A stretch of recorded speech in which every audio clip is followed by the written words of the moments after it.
제 잘못 모르는 정치인 국민에게 버림받는다 하는 얘기를 해 주셨는데요. 네. 네 번째 사항은 칼럼을 여러분과 함께 생각해보는 그런 상황입니다. 예, 오늘 칼럼은 여러분들이 잘 아시는 백세 교수, 백세가 지금 훌쩍 넘으셨는데도 아주 정정을 합니다. 각 지역에 강연 요청을 하면 그 지역에도 KTX 타고도 내려가실 정도의 그런 아주 원기가 왕성하시는데 참 대단하신 그 분이죠. 김영석 칼럼. 그리고 또 말하는 것도요, 말씀도 조리 있게, 아무래도 좀 이렇게 고령이시다 보면 말이 조금 어눌하기 마련인데, 얘기를 들어보면은 얘기도 발음도 그렇고 아주 정정합니다. 예, 정말 아주 우리의 그런 그 모범이 되는, 모델이 되는 그런 그 학자인데, 예, 동화 칼럼을 썼습니다. 제 잘못 모르는 정치인 국민에 버림받는다라는 그런 칼럼 내용인데요. 예, 여러분들 생각과 결이 같을지 한번 제가 소개를 해드리겠습니다. 예, 중요 장면만 발췌해서 생각을 해보도록 하겠습니다. 어느 국가나 정권이 바뀔 때마다 뒤따르는 과제가 있다. 새로 출범하는 정부가 더 좋은 미래를 위해 지난 정권을 반성, 비판하고 정책적인 선택을 한다. 선진 국가일수록 안정된 정책을 국민들이 계승했기 때문에 혼란과 변화가 적다. 그러나 후진 국가나 정치인들이 수준이 낮은 나라일수록 시련과 고통을 국민들이 치르는 것이 보통이다. 심지어는 같은 정당에서 정권이 바뀔 때도 새 정부의 책임자들이 이전 정권의 정책과 행정을 폄하, 부정해 자신들의 인기와 지지를 높이려는 어리석인 과오를 범한다. 국민보다 정권을 위하는 정치인들은 물론 때로 새로운 대통령의 인기와 명예를 앞세우는 저속한 패습도 있다. 지금 우리는 문재인 정부에서 윤석열 정부로 새 출발하는 초창기를 맞고 있다. 무엇을 보충 개선할 것이고 시정과 개혁이 필요한 정책이 무엇이며 거부하고 폐기하기를 원하는 국민들 요청이 무엇인가를 결정하는 시점에 직면하고 있다. 그것이 국민들의 권리이며 새 정부의 의미이다. 문재인 정부는 출발 초창기부터 촛불혁명이라는 기치를 표방했다. 그것은 과거 정부가 해온 모든 정책과 방향을 모두 개혁하거나 폐기해야 한다는 선언이다. 그 목표의 중심이 적폐청산의 과업이었다. 사람도 우리 편이어야 하고 정책도 우리 이념에 따라야 한다. 거부하거나 반대하는 정치인이나 국민은 우리 편이 아니기 때문에 국책과 정책에서는 함께할 수 없다고 보았다.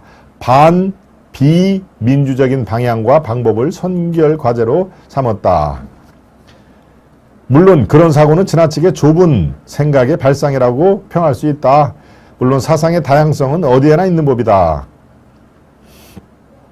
문정부와 더불어민주당 책임자들이 발언과 사상에서는 회의를 넘어 비판이 불가피함을 느끼게 된다. 심지어는 누구도 용납할 수 없는 역사 왜곡과 인간과 역사의 기본 가치와 질서인 진실과 정의의 가치까지 아전인수격으로 이끌어가는 현실은 더 이상 용납할 수가 없다. 그 결과로 탄생한 것이 바로 윤석열 정권이다. 그 당시에 야당인 국민의힘은 아니었다. 새로운 변화가 불가피하다는 국민의 애국적인 욕구였다.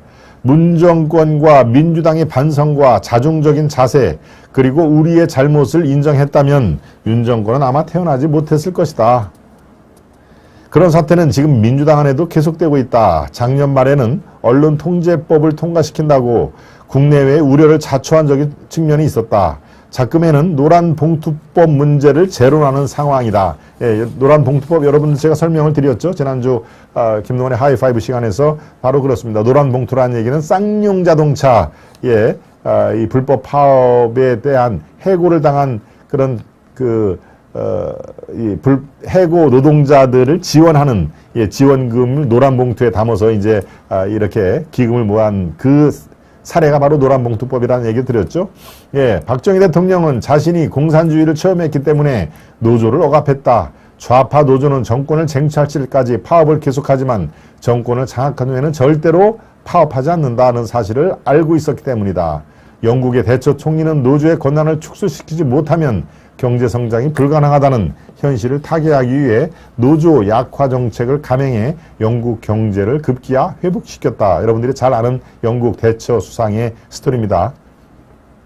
이와 같은 것이 지금 우리가 겪고 있는 경제 해결의 선결 과제가 되었다. 노사는 대화와 협력으로 노사 모두가 행복해지는 기업체를 만들고 그 기업을 통해 부한 나라가 된 후에야 국민 전체가 경제 혜택을 누린다는 것이 결론이다. 한국 경제는 집단 이기체인 노조 때문에 파국에 도달할 우려가 있다. 투쟁에서 이기는 것이 목적이라는 개념과 사상은 경제 성장의 가능성까지 스스로 파국으로 몰아갈 뿐이다. 그런 실책은 한두 가지가 아니었다. 잘못된 방향과 자세를 시정하거나 책임지지 않으면 국민들은 민주당을 떠나게 돼 있다. 예, 칼럼은 이제 이렇게 마무리를 합니다. 민주당만이 아니다. 국민의힘도 대선 전까지 자주성과 생명력을 갖추지 못했다. 그 현상은 현재까지 지속되고 있다. 국민이 원하는 것은 그런 정당이 결코 아니다. 여당의 기존 세력은 윤정권과 함께 새로 태어났다.